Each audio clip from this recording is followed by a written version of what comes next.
मित्रांनो, तुमचं पुन्हा एकदा GB स्टोरी टेलर या यूट्यूब चॅनलवर स्वागत आहे. आजच्या आपल्या गोष्टीचं नाव आहे खविसाचे आमंत्रण.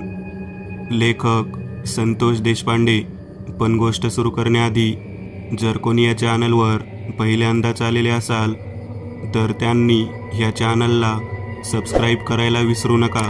चला तर मग अजिबात वेळ न घालवता गोष्टीला सुरुवात करूया.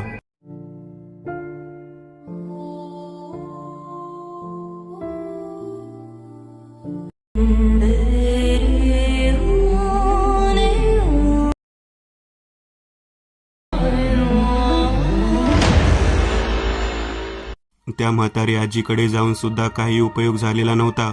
लोक म्हणत होती की तिने जर पोटावरती हात फिरवला तर लगेचच पुत्रप्राप्ती होते, संतान प्राप्ती होते.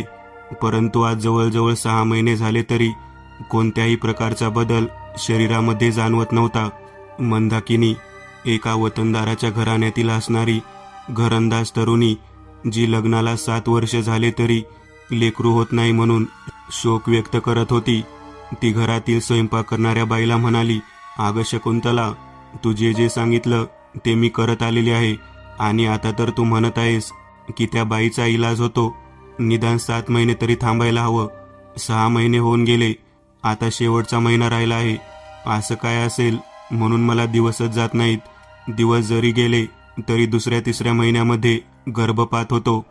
तेव्हा शकुंतला म्हणाली, "बाईसाहेब, मी एक उपाय सांगेन, परंतु तो उपाय अतिशय विचित्र पद्धतीचा आहे. जर तुम्हाला काही करून मूल जर हवा असेल तर मग मात्र तो उपाय अवलंबावा. नेमका दोष कोणता आहे हेच कळत नाही. नेमकं कोणत्या गोष्टीमुळे हे घडत आहे तेच कळत नाही." शकुंतला मंदाकिनीकडे पाहत म्हणाली, "तुमच्यासारखी सुंदर अप्रतिम लावण्यवती स्त्री या पंचक्रोशीमध्ये नाही. त्या मुलीला लग्नानंतर 7 वर्ष झालं तरी पुत्रप्राप्ती होत नाही, म्हणजे ती पूर्ण स्त्रीच होऊ शकत नाही.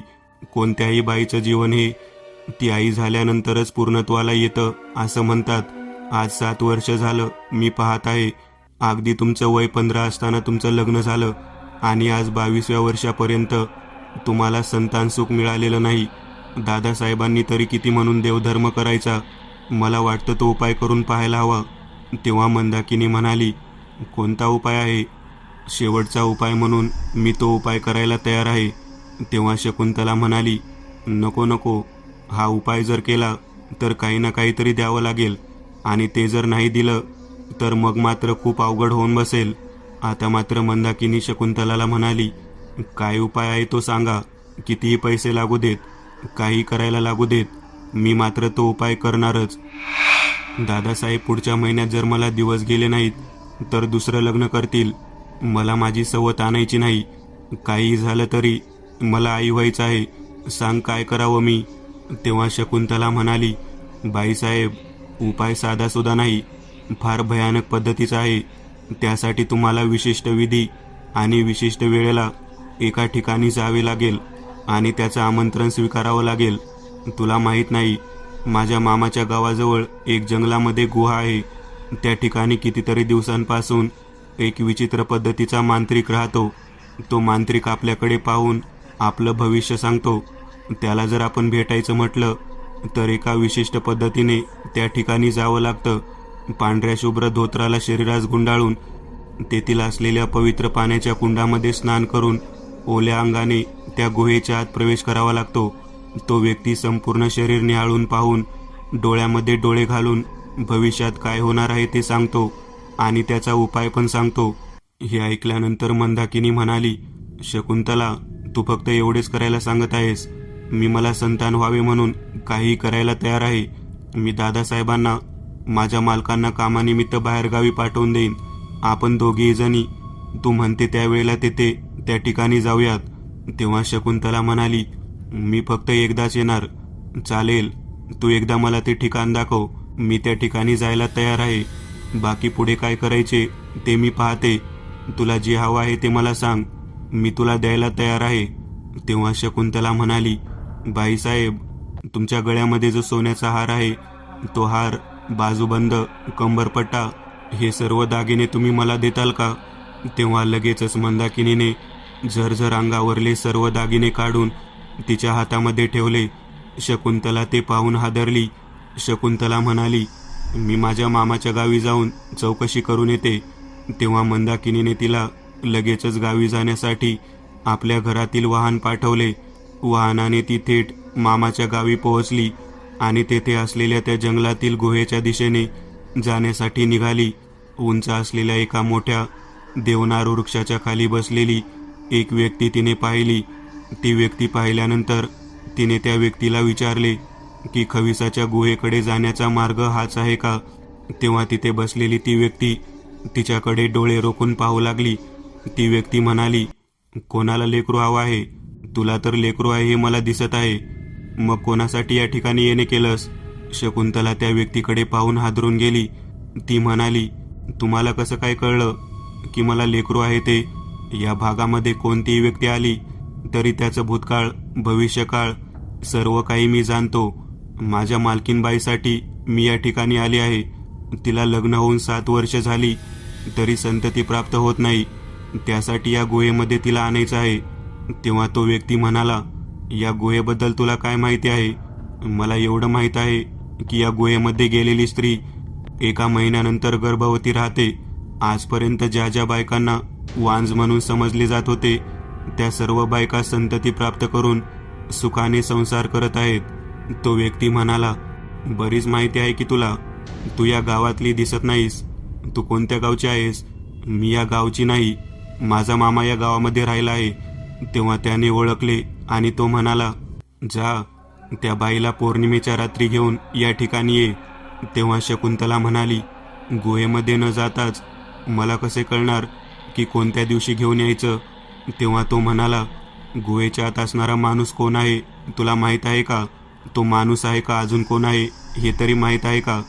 तेव्हा शकुंतला म्हणाली, लोक म्हणतात तो खवीस आहे आणि आपण तर त्या गुहेजवळ गेलो आणि त्याने आपल्याला आलेलं पाहिलं तर तो काम होत असेल तर आमंत्रण देतो आणि होत नसेल तर एक हाड बाहेर फेकून देतो. तेव्हा तो व्यक्ती म्हणाला, आमंत्रण देतो म्हणजे तो काय देतो तुला माहीत आहे का? शकुंतला म्हणाली, नाही, मला काही माहिती नाही. तेव्हा तो म्हणाला, ये इकडे जवळ ये. हे केशरी अत्तर घेऊन जा आणि जी तुझी मालकीनबाई येणार आहे तिला ते दे आणि सांग, खविसाने तुला आमंत्रण दिले आहे.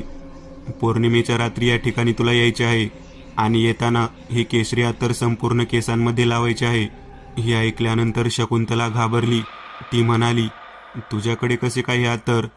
तेव्हा तो व्यक्ती म्हणाला, आता दिवस आहे ना, मग दिवसा या ठिकाणी तुला जो कोणी भेटेल तो कोण असणार आहे एवढं कळत नाही का तुला? तेव्हा तिच्या लक्षात येईना. ती म्हणाली, तू खविसाचा माणूस आहे का?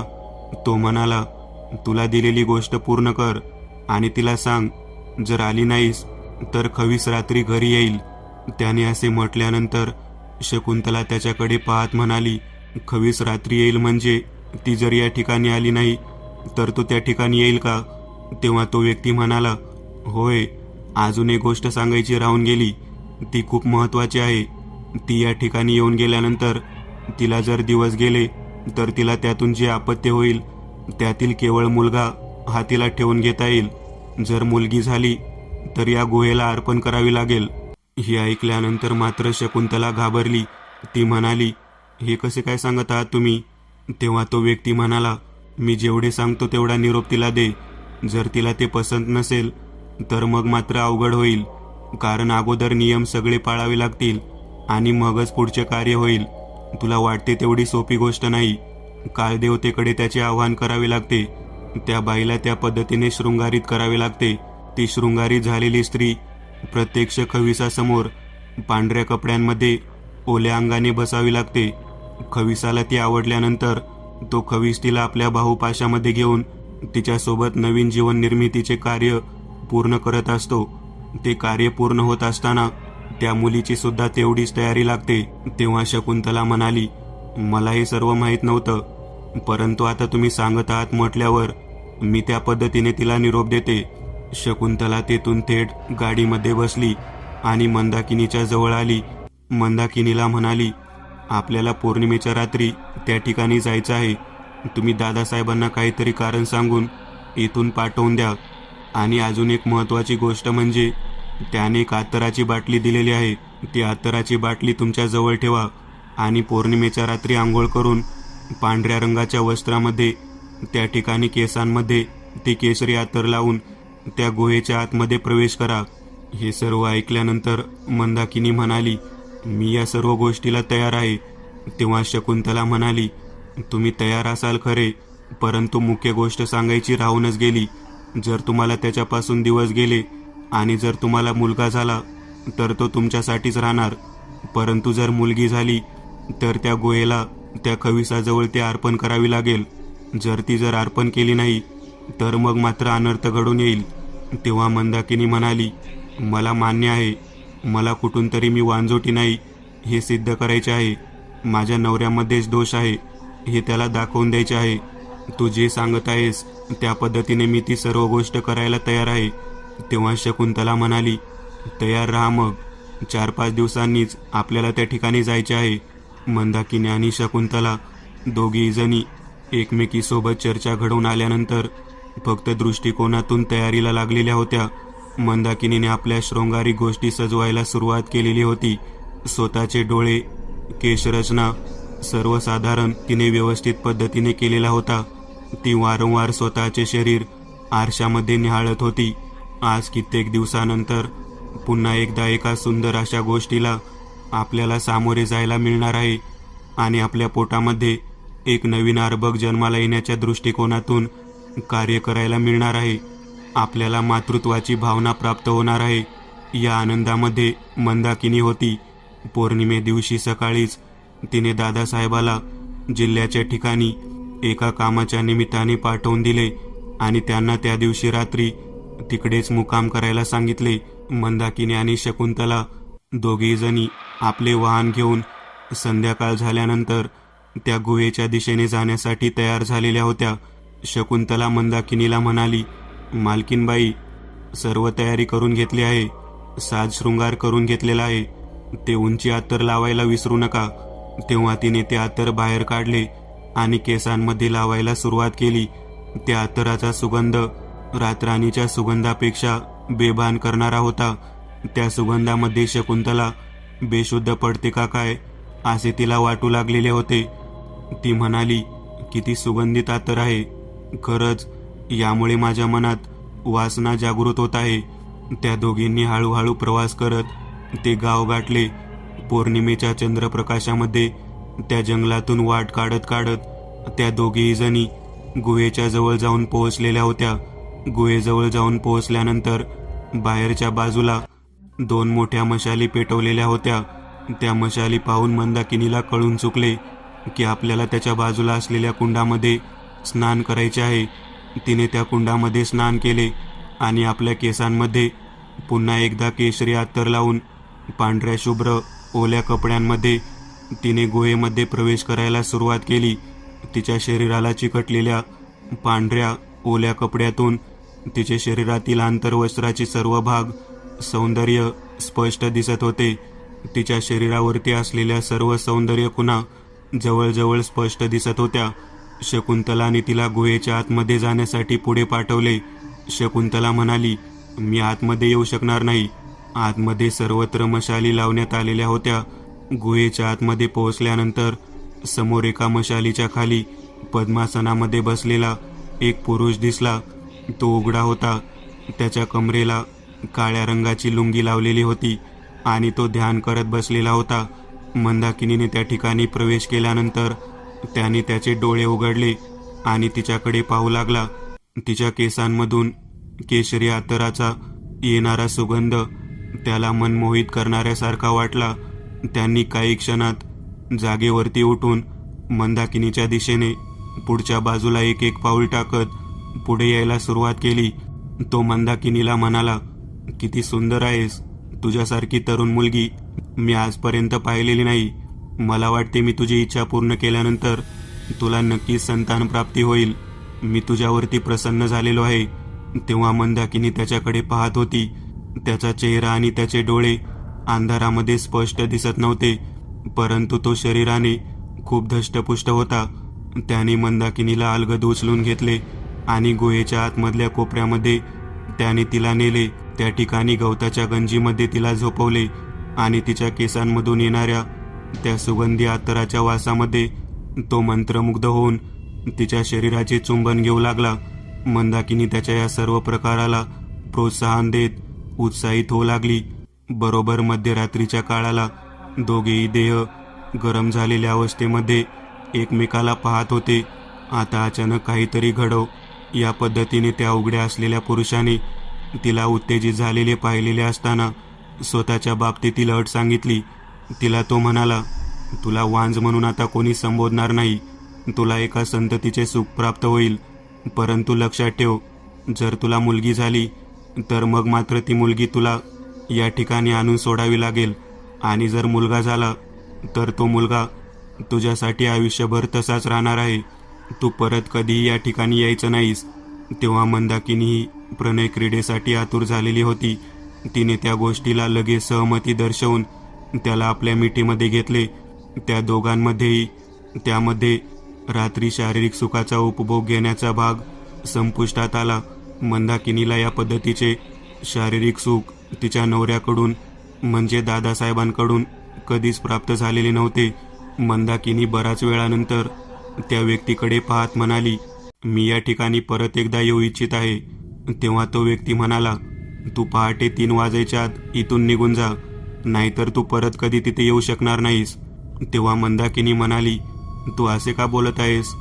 तेव्हा तो म्हणाला, तुला नाही कळणार. त्याच वेळेला तो जागेवरती उठून बसला आणि मंदाकिनीचे लक्ष आरशामध्ये गेले.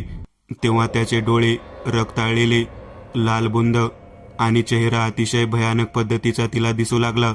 ती ते दृश्य पाहून भयंकर घाबरली आणि त्याच ठिकाणी बेशुद्ध पडली. आरशामध्ये पाहिलेले त्या खविसाचे भयानक रूप तिच्या डोळ्यासमोरून गेलेले नव्हते. ती तशीच बेशुद्ध पडून राहिलेली होती. साधारण 1:30 वाजलेला होता. शकुंतला बाहेर तिची वाट पाहत होती. शकुंतलेला कळत नव्हतं की आपल्या बाईसाहेबांचे नेमके झाले तरी काय.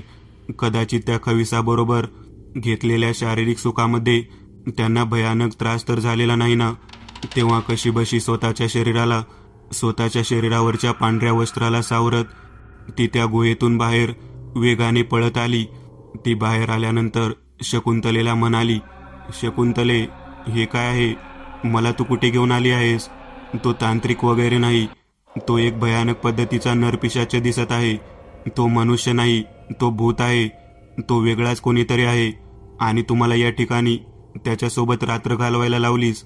तुला कळतं का तू काय केलं आहेस? तेव्हा शकुंतला म्हणाली, बाईसाहेब, तुम्हाला मी अगोदरच म्हणाले होते की त्याची इच्छा पूर्ण केल्यानंतर तो तुमची इच्छा पूर्ण करेल. लक्षात घ्या, ज्या पद्धतीने या जगामध्ये सत्य दैवी शक्ती आहे, त्या पद्धतीने असत्य आणि पिशाची शक्तीसुद्धा आहे. त्यासुद्धा आपण प्रसन्न करून घेऊन त्यांच्याकडून बऱ्याच गोष्टी प्राप्त करून घेऊ शकतो. त्यातीलच हा मार्ग होता. मी तुम्हाला या अगोदर सर्व गोष्टींची व्यवस्थित पद्धतीने माहिती दिली होती. तरीसुद्धा जर तुम्ही आता असे म्हणत असाल तर मला त्या बाबतीमध्ये दोष देऊ नका. तेव्हा मंदाकिनी म्हणाली, चल, आपल्याला इथून वाहन घेऊन परत घराकडे निघायला हवे. त्याने सांगितले आहे, पहाटे 3 वाजण्याच्या आत या ठिकाणी थांबायचे नाही, इथून निघून जायचे. तेव्हा शकुंतला म्हणाली, हो, पहाटे तर 3चा काळ म्हणजे फार भयानक पद्धतीचा काळ असतो. या वेळेला आसुरी भयानक भूतशक्ती अजून तीव्रतेने काम करत असते. त्यावेळेला मंदाकिनी म्हणाली, कदाचित ते पिशाचे होतं. माझ्या शरीराचा आणि भूताचा शारीरिक संबंध आलेला आहे. अरे देवा, मी हे काय करून बसले? तेव्हा शकुंतला म्हणाली, बाईसाहेब, तुमच्या आयुष्यातील वांजवडी असलेला डाग पुसून जाणार आहे. एक रात्र पिशाच्या सोबत घालवली म्हणून काय होणार आहे? तुम्हाला दुसऱ्या गोष्टीचा कोणताही त्रास होणार नाही. तेव्हा मंदाकिनी तिच्याकडे पाहत म्हणाली, लक्षात घे, त्याने काय सांगितले आहे ते. तो म्हणाला, मुलगी जर झाली तर या ठिकाणी आणून सोडायची आणि मुलगा जर झाला तर तो मी सांभाळायचा. मला त्याहीपेक्षा विचित्र गोष्ट अशी वाटते की मी त्याला या सर्व शृंगारिक रात्रीमध्ये अजून एकदा शारीरिक सुख उपभोगायचे आहे असे म्हणून बसले आहे. तेव्हा मात्र शकुंतलेने कपाळावर हात मारून घेतला. ती म्हणाली, अहो बाईसाहेब, वासनेच्या दृष्टिकोनातून तुम्ही त्या गोष्टीकडे पाहिले. ती गोष्ट तुम्हाला उपाय म्हणून पाहायचे होते. तुम्हाला काय वाटले, तुमच्यासारख्या प्रचंड सुंदर दिसणाऱ्या स्त्रीला तो एकदा उपभोगून सोडेल? त्या तर तुम्ही सरळ सरळ त्याला आव्हानच केलेले आहे. मला वाटते कदाचित तो तुम्हाला पुन्हा एकदा बोलवणार किंवा पुन्हा एकदा तुम्हाला आमंत्रण देणार. बाईसाहेब, तो व्यक्ती जो आहे तो जिवंत नाही, तो एक भयानक खवीस आहे, खवीस. त्यावेळेला मंदाकिनी भयंकर घाबरली. ती म्हणाली, शकुंतले, तू तर मला चक्क भूतासोबत शारीरिक क्रिया करायला लावलीस आणि आता तू मला स्पष्ट सांगत आहेस की तो खवीस आहे म्हणून. मला या गोष्टीतून बाहेर पडायचं आहे.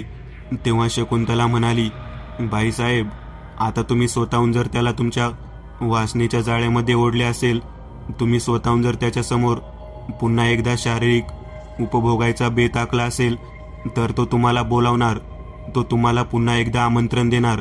आता तुम्हाला त्या गोष्टीला नाकारता येणार नाही. तेव्हा मंदाकिनी डोक्याला हात लावून डोळ्यातून अश्रू ढाळत गाडीमध्ये थेट घराच्या दिशेने येऊन पोहोचली. 2:30 वाजले होते.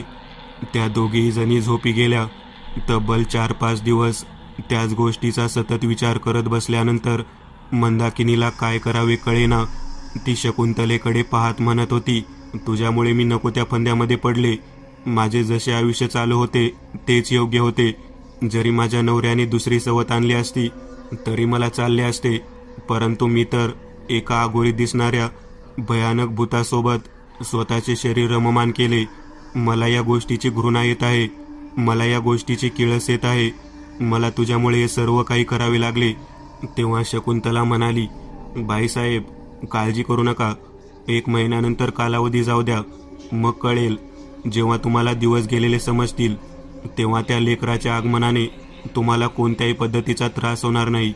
तेव्हा मंदाकिनी तिच्याकडे पाहत स्मितहास्य करत म्हणाली, होय, जर तसं झालं तर खूप छान होईल. मी या सर्व गोष्टींना विसरून जाईन. एवढेच काय, मी त्या व्यक्तीला मला विसरून जाण्यासाठी सांगेन. तेव्हा मात्र शकुंतला मंदाकिनीकडे पाहत म्हणाली, या गोष्टीबाबत मी काही उत्तर देऊ शकत नाही, ते तुमचे तुम्ही पहा. मंदाकिनी म्हणत होती, आता एवढे दिवस होऊन गेले तरी सुद्धा त्याने आमंत्रण किंवा त्याने मला बोलवण्याच्या दृष्टिकोनातून कोणतेच पाऊल उचललेले नाही. मला तर वाटते तो मला विसरून गेलेला असावा. तेव्हा शकुंतला म्हणाली, होय, कदाचित तसे सुद्धा असेल, परंतु तुम्ही स्वतःहून त्याला म्हणाला होतात की तुझ्यासोबत याच पद्धतीचा शारीरिक संग मला पुन्हा एकदा करायचा आहे. मग मला सांगा, तो कसा विसरेल? बरे, तो कधी ना कधीतरी चांगला मुहूर्त पाहून तुम्हाला बोलावून घेणार. मला वाटत नाही की तो तुम्हाला एवढ्या सहजासहजी सोडेल. मंदाकिनी हे ऐकल्यानंतर शकुंतलेवरती चिडली आणि म्हणाली, तुम्हाला भीती दाखवत आहेस का? तेव्हा शकुंतला म्हणाली, नाही बाईसाहेब, मी भीती दाखवत नाही. माझ्या मनामध्ये तसा विचारही नाही. मी केवळ तुम्हाला सत्य परिस्थिती जाणीव करून देत आहे. 6 दिवस झालेले होते. उद्या आठवडा पूर्ण होत आहे. पुढच्या आठवड्यामध्ये बरोबर याच दिवशी अमावस्या आहे. लक्षात घे, पौर्णिमे दिवशी जे कृत्य घडलं ते अमावस्येच्या दिवशी सुद्धा घडू शकतं. मला वाटतं की तुम्ही सावध राहायला हवं. तेव्हा मंदाकिनी म्हणाली, माझी इच्छा आहे की तू पुन्हा एकदा त्या गुहेच्या दिशेने जावे, त्या गुहेतील त्या खविसाला भेटावे आणि त्याला सांगावे की तुला हवे असेल ते मी देते, परंतु पुन्हा एकदा मला तुझ्यासोबत शारीरिक सुख उपभोगायचे नाही. मला तुझे आमंत्रण पुन्हा एकदा घ्यायचे नाही. मी चुकून बोलून गेले, मला माफ कर आणि मला या सर्व त्रासातून मुक्ती दे. तेव्हा शकुंतला म्हणाली, ठीक आहे, मी त्या ठिकाणी जाऊन त्या पद्धतीने बोलण्याचा प्रयत्न करते, पाहू काय होते ते. शकुंतला त्या गुहेच्या दिशेने जाण्यासाठी निघालेली होती. 4 वाजून गेलेले होते. साधारण तासाभराचा वेळ तिच्याकडे होता. तिथून ती परत येणार होती. शकुंतला पुन्हा एकदा त्या ठिकाणी पोहोचल्यानंतर त्याच देवनार वृक्षाच्या झाडाच्या बुंद्याजवळ तो व्यक्ती बसलेला दिसला. तो व्यक्ती तिला म्हणाला, आता कशासाठी आलेली आहेस? तेव्हा शकुंतला म्हणाली, तुला तर सगळं काही माहिती आहे, तू माझ्याकडे पाहून सगळं काही ओळखू शकतो. तेव्हा तो म्हणाला, मी शांत केलं होतं तिला, परंतु तिने मला पुन्हा एकदा आवाहन केलं. तिने मला पुन्हा एकदा तिचा 7 शृंगार उपभोगायसाठी निमंत्रण दिलं. माझं आमंत्रण तिने स्वीकारून पुन्हा एकदा मला आमंत्रण पाठवण्याच्या दृष्टिकोनातून उद्विग्न केलं. तिला सांग अमावस्येच्या रात्री तिला काही करून यावेच लागेल. जर ती आली नाही तर मी त्या ठिकाणी नक्कीच येईल.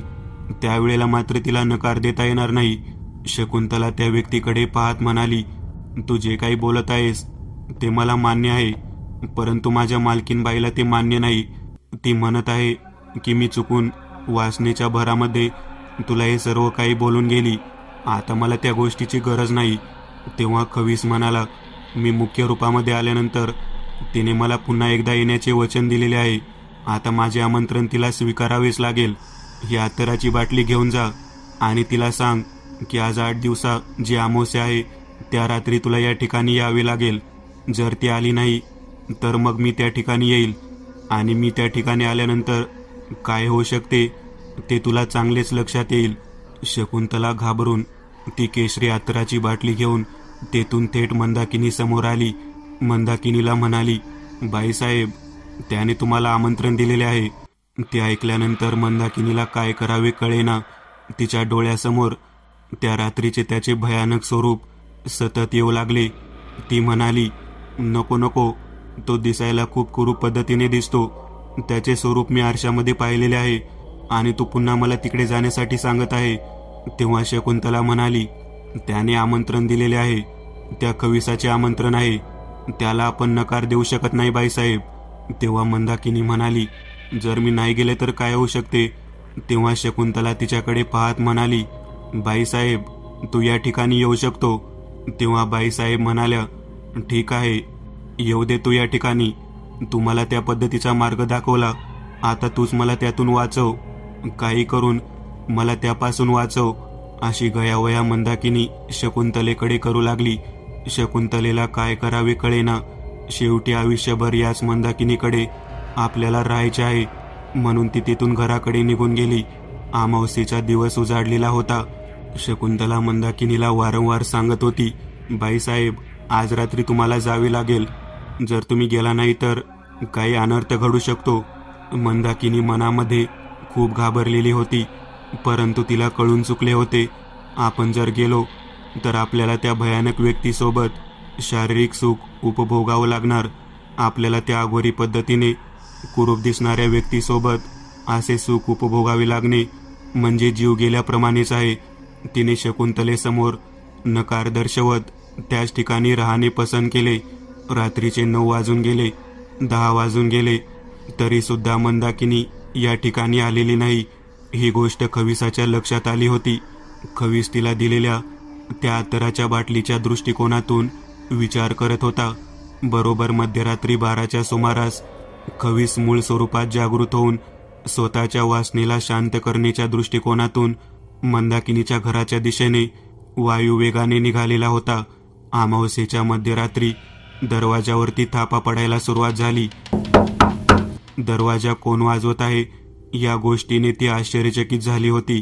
तेवढ्यात एक तरुण, अतिशय सुरेख दिसणारा व्यक्ती तिच्या नजरेसमोर आला. त्याने तिला ती दिलेली अत्तराची बाटली उघडायला सांगितली आणि स्वतःच्या केसांमध्ये ते लावायला सांगितले. मंदाकिनी त्या तरुणाला पाहून आनंदित झाली होती. ती म्हणाली, त्या दिवशी रात्री तुझे रूप पाहून मी खूप घाबरले, परंतु आता तू दिले आहे. मंदाकिनीने स्वतःच्या केसांमध्ये ते अत्तर लावले आणि त्याच्या हवाली स्वतःचे शरीर केले. खवीस पुन्हा काही वेळाने तिच्या शरीराचे लचके तोडत असताना मूळ स्वरूपामध्ये आला आणि तिच्या नरडीचे रक्त पिण्यासाठी तो तळमळू लागला. त्याने काही क्षणामध्येच तिच्या नरड्याला आपल्या दातांचा स्पर्श करायला सुरुवात केली. तेवढ्या त्या ठिकाणी उपस्थित असलेल्या शकुंतलेने मात्र आपल्या बाईसाहेबांना वाचवण्याच्या दृष्टिकोनातून एक नारळ तसाच फोडून त्याचे पवित्र जल त्याच्या अंगावरती फेकायला सुरुवात केली. ते पवित्र जल अंगावरती पडल्यानंतर खवीस मूळ स्वरूपात येऊन अतिशय कुरूप पद्धतीने दिसू लागला. तो मोठ्याने ओरडू लागला. त्याने आपल्या हाताने मंदाकिनीच्या नरड्याला दाबून धरलेले होते.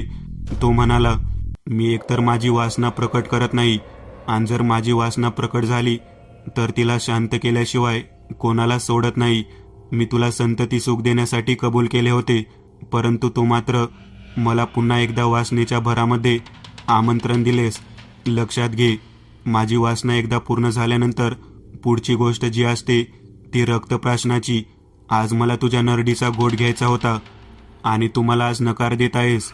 तू माझ्या अंगावरती हे पवित्र नारळाचे जल फेकले आहे. मी तुला कधीही सोडणार नाही. तेव्हा मंदाकिनीने त्याच्या छातीमध्ये लाथ घातली. तो थेट बाजूला पडला.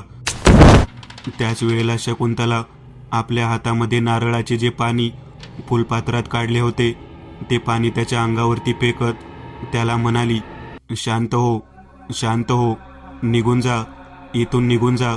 तुझ्या आमंत्रणाचा अशा पद्धतीने काही परिणाम होऊ शकतो माहीत नव्हते.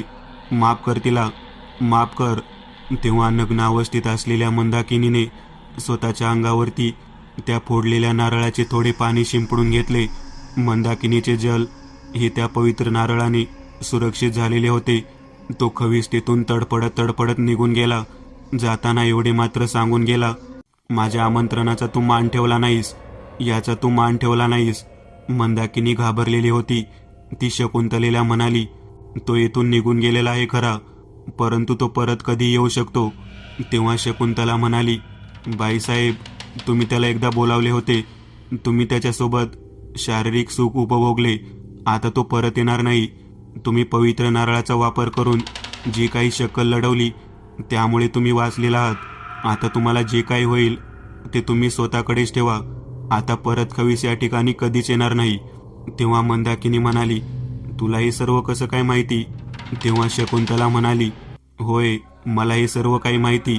मी तुम्हाला सांगू शकते की हे का घडले, कशासाठी घडले. तेव्हा मंदाकिनी म्हणाली, मग सांग ना, तुला या खविसाच्या बाबतीत कोणी सांगितले? तेव्हा मंदाकिनीला शकुंतला म्हणाली, तो खवीस दुसरा तिसरा कोणी नसून माझा मामाच आहे. माझ्याच मामाला तंत्रसिद्धी प्राप्त होती. त्यातच त्याने तंत्र करत असताना स्वतःचा जीव जावी तोपर्यंत साधना केली आणि तो त्या ठिकाणी खवीस म्हणून राहू लागला. माझ्याच मामाने आतापर्यंत कित्येक बायकांना संतती प्राप्त होत नाही म्हणून त्यांची इच्छा पूर्ण केली, त्यांना उपभोगले. परंतु आतापर्यंत त्याचे मूळ स्वरूप पाहिल्यानंतर कोणतीच बाई त्याला पुन्हा एकदा उपभोगायचे म्हणून बोलली नाही. म्हणूनच माझ्या मामाने दुसऱ्यांना आमंत्रण घेऊन या ठिकाणी येणे पसंत केले. कदाचित त्याला माहीत होते की आपणाला यातूनच मुक्ती मिळणार आहे, म्हणून त्याने तसे केले असावे. आणि मला सुद्धा माहीत होते या पंचक्रोशीत जी सर्वात सुंदर स्त्री असेल त्या स्त्रीचे आमंत्रण तो नाकारणार नाही, आणि त्यामुळेच तुम्हाला मी त्या ठिकाणी पाठवले. बाईसाहेब, केवळ तुम्ही मला या गोष्टीतून बाहेर काढण्यासाठी विनंती केली म्हणून मी माझ्या मामाच्या घरात असलेल्या त्याच्या कुलदेवतेच्या कलशातील पवित्र नारळ तुमच्या हाती दिला आणि तुम्हाला मदत केली. मला माहीत होते अमावास्येच्या रात्री हा या ठिकाणी येणार आणि स्वतःची इच्छा पूर्ण करण्यासाठी तडफडणार. तेव्हा मंदाकिनी म्हणाली, मार्गसुद्धा तूच दाखवला त्या खविसाच्या आमंत्रणाचा, आणि उपायसुद्धा तूच सांगितला त्या आमंत्रणापासून वाचण्याचा. काही दिवस गेल्यानंतर मंदाकिनीला जाणवू लागले की तिला दिवस गेलेले आहेत. सर्वत्र आनंद उत्सव सुरू झालेला होता. बरोबर 9 महिने 9 दिवसानंतर मंदाकिनीला एक सुंदर मुलगा प्राप्त झाला. घरामध्ये सर्वत्र आनंद झालेला होता. फक्त मंदाकिनी व शकुंतला या दोघींनाच त्या खविसाच्या आमंत्रणाचा भाग माहीत होता. बाकी सर्वजण मंदाकिनीला शुभ आशीर्वाद देत आनंद उत्सव साजरा करत होते. मी एक नवीन चॅनल ओपन करत आहे. त्यावर तुम्हाला ॲनिमेटेड हॉरर स्टोरीज पाहायला मिळतील. त्या चॅनलची लिंक या व्हिडिओच्या डिस्क्रिप्शनमध्ये दिलेली आहे. चॅनलला सबस्क्राईब करायला विसरू नका. मित्रांनो, आज पुरतं एवढंच. तुम्हाला जर काही गोष्ट आवडली असेल तर नक्की लाईक करा. तुमच्यापैकी बरेचसे जण व्हिडिओ लाईक न करताच पळून जातात, पण हा जर व्हिडिओ तुम्ही लाईक केला तर मला जरा बरं वाटेल आणि असेच भारी भारी व्हिडिओ बनवायची माझ्यात एनर्जी येईल. त्यामुळे नक्की लाईक करा. आणि अजूनही कोणी या चॅनलला सबस्क्राईब केलेलं नसाल तर लगेच सबस्क्राईब करून टाका. आणि बाजूची घंटी ती मात्र दाबायला विसरू नका. देवाची घंटी आहे ती. चला तर मग पुन्हा भेटूया अशीच एक आगळी वेगळी गोष्ट घेऊन पुढच्या भागात.